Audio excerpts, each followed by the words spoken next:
na Bible cheta pani ani to ba ti sapung khat ani to zo ani ti hi soi fe dan kung thang aung thei in karinga soi fe dan tam tak zinga pakhat lek kan soi ve ta na thil trial nei hi thil pani hi thil trial nei hi ia kan her hian heti lama hong hian heti lama khai lam hi ruam lam hi van hok khata ato pa chon kutlo nga khoi ruan lo khopin alo hit ka chi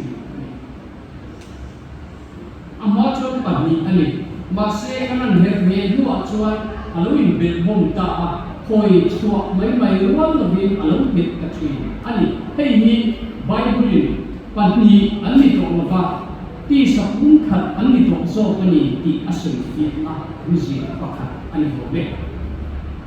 kan sena ba kan veka kan imbula ngai ko taula atam ga laya bol the on the hayan ti mi ti pelo ti tira ti mai thi anula laya fiam tu thona han the ma se nu lo ni apa lo ni a kum so lo ka fa an le ya hui tin ta liu zong ta liu soi tu se ve ke chon tin ra soi tu ni ka fe chok mai các cụ chung trong ai tầm đi soi tu kia chu ti sa pung khat cũng zia chu ani pathian le ko ran an ben tata an pan ni in mal som na an ni to na mi perfect ni hi ma ya kan lo saklo na ne kin lo na ne vek kan ni sak na lai kan nei boka saklo na lai kan nei bok thi kan sak na lai mang hian heti lama pongi heti lama phai lam a o huyang hian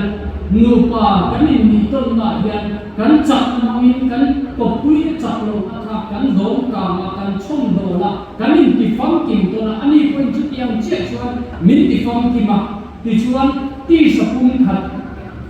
zaung ta pui thin ta kan lo chuak ta hei ni bible ti sapung khat asoi um zia chu tu ma hi fam kim kan lo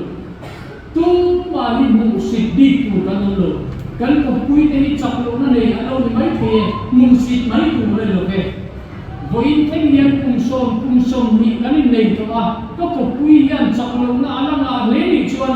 ke ma hian ko pui tu pa hian ko pui tu nu hian thiam lo na ka nei ti na ani mal som na kan ni ton na tu na hian mal som na kan ton lo ti na ani ya chu bang chon hoi na hian kan sa vai hian lupa kan in siam na hian mal so nei ton tu